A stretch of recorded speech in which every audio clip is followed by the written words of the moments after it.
Hey guys, it's Chevy Sargent here, and today I'm going to be trying out a new format of videos. So as the winter months approach and it's getting darker out earlier, and I'm wrenching a little less due to the lack of a garage currently, I figured I'd give you guys some more content outside of the realm of wrenching and fixing things. I think I want to steer more in the podcast direction. So this format is going to be kind of structured where I'm probably going to bring a lot of you guys, viewers on, interview you either through a Zoom call or a voice call, and really just get your guys' perspective on things. This won't be the setting. Obviously, I have something more professional set up here coming with time, but I wanted to keep a car theme. Anyhow, with that being said, let's jump right into it. We wrench, we build, we struggle, we learn. That's what it's all about. Welcome to Sargent Sessions. We talk cars, life, everything in between. So with today's, I think I'm just going to do an introductory and tell you about a little bit about myself and what cars mean to me, why they're important. So I started out in the hobby pretty young. Even before cars, I've always been a tinkerer. As a kid, I was a really weird kid. I wanted to know how everything worked. So I take apart my toys and make new toys out of them and wire things up at a very early age. If you look way back on my YouTube video, I was doing like headphone repairs with like the early Bluetooth, like round neck headphones, and I was making those lasers burn, doing all kinds of cool stuff with electronics. And on top of that, I was mixing and matching bikes, and making new bikes, and trading bikes, and buying bikes. So it started out just really early, just wrenching and learning how things work. Now fast forward to when I was about 13, my parents picked up my Camaro, which if you guys watch my videos, the Camaro is my staple. It was my first car. It's got the most sentimental value to me. It's been around for a long time. So my parents picked up the Camaro back in 2014 for $1,500 on Craigslist. And yeah, Craigslist. I know it's not super common anymore, but so they picked it up on Craigslist. The suspension was all screwed up. Somebody had like 20s on it. It had a remote start security system that was horrendous. It was always causing the alarm to set off. The remote start never worked because it was carbureted. It had a plethora of issues. Well, they bought the car as a parts car for my mom's 79 Z28, which is off to the side here. And it was supposed to be a parts car for her car. Well, you know, time, money got away from them. Car kind of just sat. And I will tell you what, that car changed my perspective on cars and machines as a whole. So I'm a believer. They say everything has energy. And with that, I think cars fall into that category. You know, they're made from things that come from the earth, and the energy that goes into them. There's a lot of blood, sweat, and tears, and just a lot of hands-on cars, especially older ones being hand-built in factories. And there was something about that car sitting in it for the first time. The car didn't run and drive, just not very good. But my parents would take me to school in it occasionally, and something about that whopping 160 horsepower small air V8 firing up with this. That rumble you feel in your chest when you hear that V8 fire for the first time. The smell of the unfiltered exhaust and the raw fuel. That car just was, it made me in awe as a child. You know, 13 years old, I hear the car fire up and I was just in awe. So some days I would literally just go out there, start it up, and hear it run. My parents let me go fire it up, tinker with it. So about a year after it sat, I said, hey, so you guys aren't really doing anything with it. I said, maybe I could fix it and drive it. You know, like, if I fix it, can I drive it? I'm 16. They said, you know, if you fix it, you can have it. I said, okay. So they made me that promise, and every birthday, every Christmas, whatever, I'd ask for parts, and they got me a Haynes manual. I went out there and rewired the headlights, and I probably had a dozen car stereos in and out of the thing while I was just sitting in the backyard. I was always getting secondhand car stereos, so I was always swapping them out and this, that, and the other. And I had sound systems in it I was buying off my brother, and just goofy stuff. But I did a little bit of mechanical stuff here and there. The bigger jobs, I had my dad help me, stuff I didn't really know how to do back then. Brake lines, you know, needed brake lines, needed the windshield put in, we put the springs on it. We ended up actually borrowing the rear end out of my mom's car, because to achieve the lift the car had, the previous owners had flipped the rear end and like welded truck brackets to it and folded underneath the leaf springs. It was super hillbilly. So Anyhow, I got my license. I got the car on the road. I daily drove it. It broke down. I fixed it, and like I tell everyone, that car is the product of every mistake I've ever made. It taught me so many things. The mistakes that I made taught me so many things, and that car was my biggest learning point. There's a lot of things on that car that I botched and I had to fix later, and even today, like I still do things differently. Every time I go back and revisit something I repaired, I probably do it a little bit differently, a little bit better every time. That's what it's about. We learn, we grow, we improve our skills with every time we work on something. And you're going to make mistakes. If anybody out there says they don't make mistakes is a liar. I don't care. You can watch other people make mistakes, but you make mistakes at some point or another. You can argue all you want, but somebody somewhere along the line, you've made a mistake, you've gotten better, or you didn't get better. You didn't learn from your mistakes. But most people learn from mistakes and do a little bit better every time, and they improve. That car, though, like I said, that car is really what got me into the headspace and mentality I am now.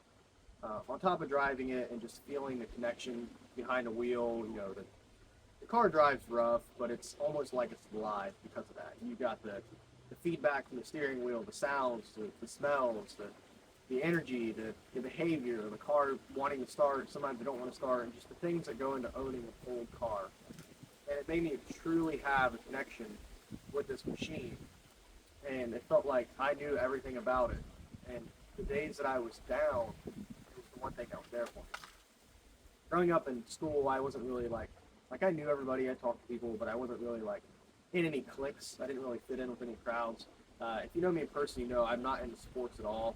So being a kid growing up in a world where you're not into sports is kind of difficult because I didn't fit into that niche, and I didn't really fit in with the kids that were into like Pokemon and all that because I wasn't interested in that kind of stuff either. I wasn't interested in those things.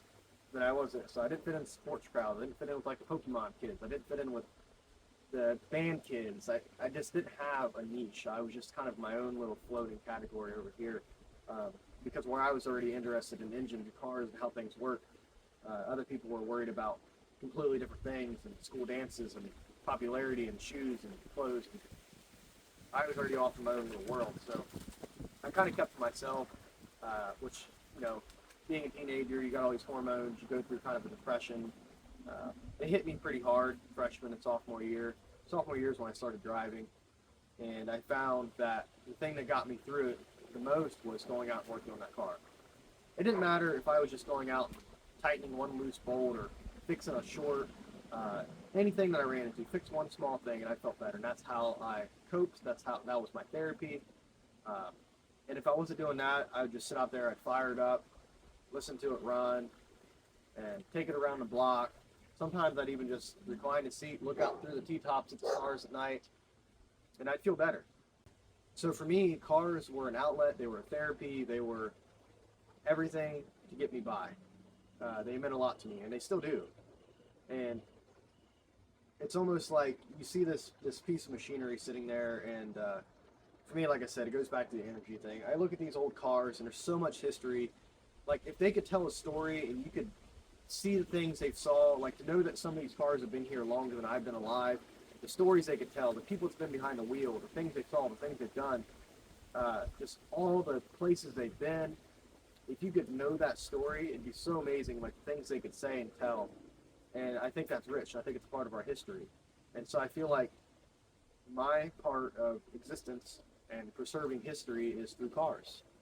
And that's why when I see an old car sitting, I just feel bad. And I'm like, man, like, I really wish I could get that car back on the road. Like, I feel bad just seeing it sit there and rot. Like, that machine serves probably so many people for so long. And I feel like it deserves another chance at life and being back on the road. So I am willing to give cars that maybe seem a lost cause or not worth a second chance.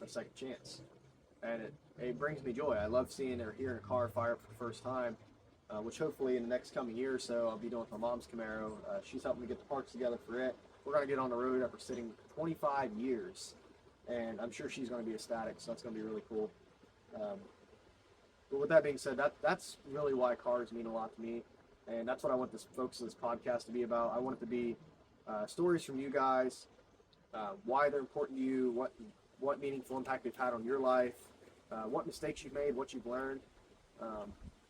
With that, we'll segue. And one of the biggest mistakes that I've made, that I've learned from, I learned the hard way about transmission converter seating when I first LS swapped my Camaro. LS swap, use that loosely. I know you got like these purist guys out here like, oh, truck motors aren't an LS. I don't care. I'm not getting into that. I put in an LQ4 6-liter in my Camaro back when I was 19, and before I fixed any of the rust, which was a terrible idea, another mistake learned, I ripped the car apart. That's why I had to cut it all to pieces and weld it all back together in high school, because I clearly ripped it in pieces with the torque the engine had for the amount of rust the car had. But when I first swapped it in, I retained the TH350. I did all the research I thought I needed. When I set the engine in place, I don't know, I just didn't have my converter seated properly, like their spacing in there was incorrect. Either way, I completely roasted the transmission the first drive I took it on. Lesson learned.